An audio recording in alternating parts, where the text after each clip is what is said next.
2026 சட்டமன்ற தேர்தலுடைய முடிவுகள் வெளியாயிருக்கு. தமிழக வெற்றிக் கழகத்துடைய தலைவர் விஜய் அவர்கள் ஒரு மிகப்பெரிய வெற்றியை பெற்றிருக்கிறார். ஒரு வரலாற்று சிறப்புமிக்க வெற்றி அப்படின்னு சொன்னா அது மிகையே கிடையாது. நான் உட்பட யாருமே விஜய் இந்த அளவுக்கு வெற்றி பெறுவார், இந்த அளவுக்கு வாக்கு வாங்குவார் அப்படிங்கிறத பெருசா கணிக்கல. கடைசியா ஒரு 2-3 பேர் மட்டும் சொன்னாங்க. அவங்களையும் நம்ம இதெல்லாம் வாய்ப்பே இல்லை, இதெல்லாம் சாத்தியமே இல்லை அப்படின்னு தான் எல்லாருமே சொல்லிக்கிட்டு இருந்தோம், எல்லாருமே நம்பிக்கிட்டு இருந்தோம். ஆனா காலையில கவுண்டிங் ஸ்டார்ட் ஆனதுல இருந்து தாவேகா கட்சி தொடர்ச்சியா முன்னிலை பெற ஆரம்பிச்சது. அப்ப கூட என்ன சொன்னாங்க அப்படின்னா, இல்லைங்க இதெல்லாம் தபால் ஓட்டுங்க, அரசு ஊழியர்களுடைய ஓட்டு, இது பாத்தீங்கன்னா திமுகவுக்கு தான் அதிகமா போகும். சோ இந்த தடவை விஜயும் வாங்கியிருக்காரு. சோ அதனால பேலட்ஸ் ஓட்டு, அந்த வாக்குப்பெட்டிகளுடைய வாக்குகளை எண்ண ஆரம்பிக்கும் போதுதான் எல்லாமே மாறும். இந்த ட்ரெண்டிங் எல்லாம் பாத்தீங்கன்னா ஒரு 11-11:30 மணிக்கெல்லாம் மாற ஆரம்பிச்சிடும் அப்படின்னு தான் எல்லாரும் நினைச்சாங்க.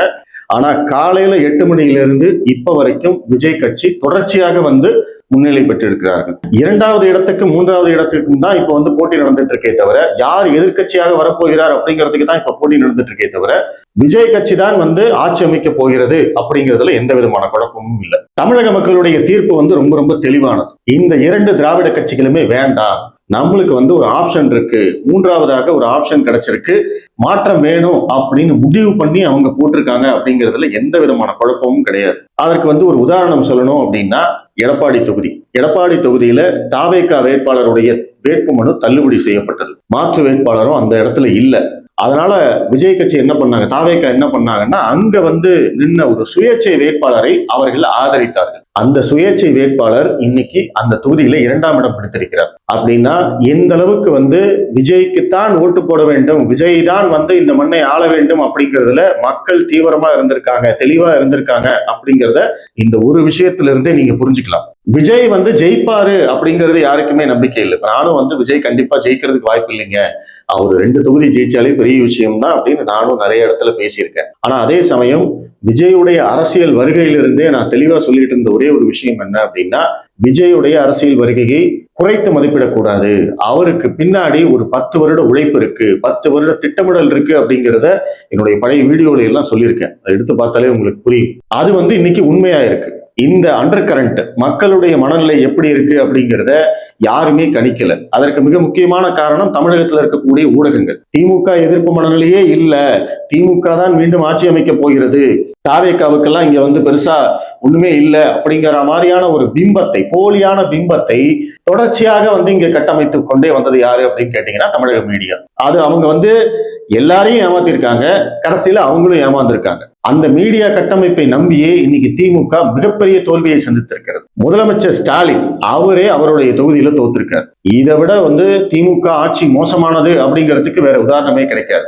நம்ம என்னதான் பாஜக ஆதரவு அப்படின்னாலுமே திமுக எதிர்ப்பாளர் அப்படிங்கிறது தான் மிக முக்கியமானது. அந்த ரோல் தான் எனக்கு மிக பிடித்தமானது. அதைத்தான் நான் தொடர்ச்சியா செஞ்சுக்கிட்டே இருக்கேன். திமுக ஒரு தீய சக்தி, அதை ஜெயலலிதா அவர்கள் சொன்னாங்க, அதை மிகச்சரியாக விஜய் பயன்படுத்தினாரு. இன்னைக்கு மக்கள் மத்தியில திமுக துறை தெரியப்பட்டிருக்கிறது. இப்ப நிறைய பேர் கேட்கிறாங்க, என்னங்க அவர் என்னங்க வேலை செஞ்சாரு, 35 தொகுதி கூட போகலீங்க, தமிழ்நாடு முழுவதும் எத்தனை மாவட்டங்கள் இருக்கு அத்தனை மாவட்டங்களுக்கு கூட போகலீங்க, மற்ற தலைவர்கள் எல்லாம் 234 தொகுதிக்கும் போய் பிரச்சாரம் செஞ்சாங்க, தேர்தல் நேரத்துல அத்தனை தொகுதிகளுக்கு போய் பிரச்சாரம் பண்ணாங்க, ஆனா இப்படி எல்லாம் உழைப்பையே கொடுக்காம ஒருத்தர் ஜெயிச்சிருக்காரு அப்படின்னு நிறைய பேர் கிட்ட கேட்கிறாங்க. அந்த கேள்விகள் எனக்குள்ளும் இருக்கு. அதெல்லாம் நம்ம மறுபடியும் அடுத்தடுத்த நாட்கள்ல அவர் எப்படி ஜெயிச்சாரு, என்ன பண்ணாரு, அவருடைய பிளான் என்ன, ஏன் மக்கள் விஜய்க்கு ஓட்டு போட்டாங்க, ஏன் திமுகவில் இருக்கக்கூடிய சிட்டிங் அமைச்சர்கள், பெரிய பெரிய ஜாம்பவான்கள் இவங்கெல்லாம் தோத்து போனாங்க, அதிமுக கூட்டணிக்குள்ள என்ன பிரச்சனை, ஏன் அவர்கள் தோற்று போனார்கள், பாஜக ஏன் வெற்றி பெறவில்லை, இப்ப வரைக்கும் ஒரே ஒரு சீட்டு தான் ஜெயிச்சிருக்காங்க. சோ இந்த மாதிரி கேள்விகள் எல்லாத்துக்குமே நம்ம பதில் தேட போறோம், எல்லாத்தையுமே அனலைஸ் பண்ணத்தான் போறோம். ஆனா தமிழக மக்கள் ரொம்ப தெளிவா தீர்ப்பு கொடுத்திருக்காங்க அப்படிங்கிறத நம்ம முதல்ல புரிஞ்சுக்கணும்.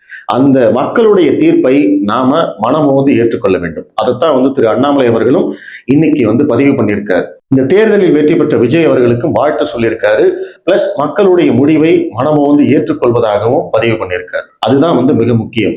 ஏன்னா திமுக மாதிரி இவிஎம்ல இது பண்ணிட்டாங்க, அதை பண்ணிட்டாங்க அப்படின்னு பொய்யான போலியான குற்றச்சாட்டுகளை சொல்லி தோல்வியிலிருந்து தப்பித்துக் கொள்ள பார்க்காமல் நேரடியாக ஆமா நாங்க தோத்துட்டோம், மக்கள் இந்த மாதிரி தீர்ப்பளிச்சிருக்காங்க, அந்த தீர்ப்பை நாங்கள் ஏற்றுக்கொள்கிறோம் அப்படின்னு சொல்லிட்டா முடிஞ்சு போச்சு. இதற்கு பிறகு பாஜக என்ன செய்ய போகிறது, அதிமுக என்ன செய்ய போகிறது அப்படிங்கறதை எல்லாம் பார்க்கலாம். இந்த தேர்தலை பொறுத்த வரைக்கும் தாவேகாவுக்கு முழு மெஜாரிட்டி கிடைக்கல. அவங்க இன்னும் 105 110 அந்த நம்பருக்குள்ளதான் இருக்காங்க.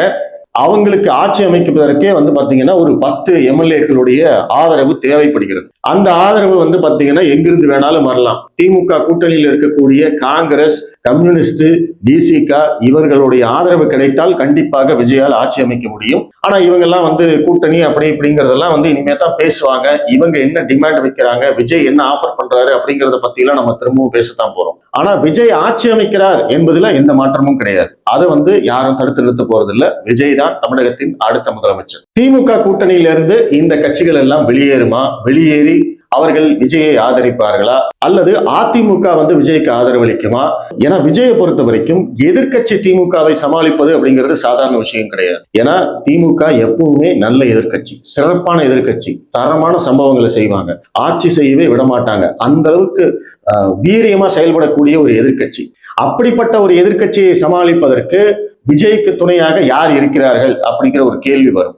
இந்த கம்யூனிஸ்ட் கட்சிகள், காங்கிரஸ் இவங்களையெல்லாம் மறுபடியும் உள்ள கூப்பிட்டுக்கிட்டா விஜயால மறுபடியும் இந்த பாஜக எதிர்ப்பு, இந்து மத எதிர்ப்பு இதையே திரும்ப செய்ய முடியுமா அப்படிங்கிறது ஒரு கேள்வி.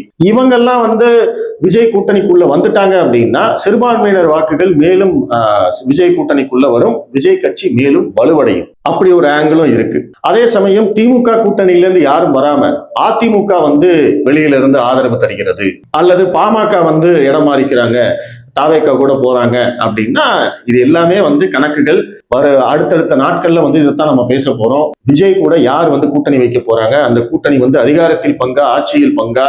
அவரு தான் முதல்ல சொன்னாரு அதிகாரத்தில் பங்கு கொடுப்போம் அப்படின்னு. இன்னைக்கு உண்மையிலேயே அதிகாரத்துல பங்கு கொடுப்பாரா அப்படிங்கிற கேள்வி எல்லாம் நம்மளுக்கு இருக்கு. அடுத்தடுத்த நாட்கள்ல இது எல்லாத்தையுமே நம்ம டிஸ்கஸ் பண்ண போறோம்.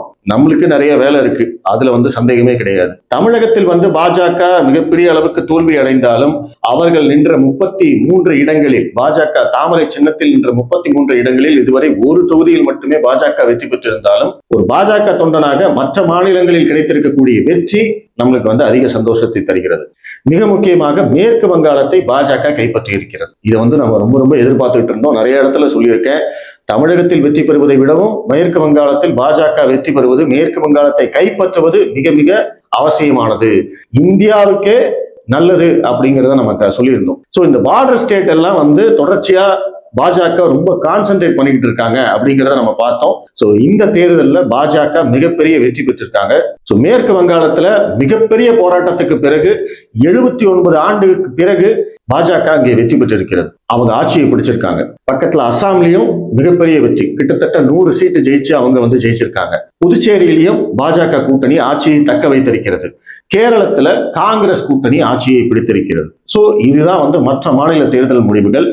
நடந்து முடிந்த 5 மாநில சட்டசபை தேர்தல்களில் 3 மாநிலத்தில் பாஜக ஆட்சி.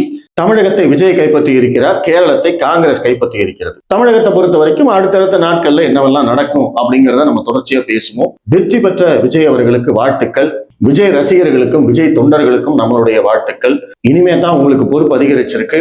இந்த வெற்றியை சரியாக பயன்படுத்தி தமிழகத்திற்கு ஒரு நல்ல ஆட்சியை நீங்கள் கொடுப்பீர்கள் என்று நம்புகிறோம். வாழ்த்துக்கள்.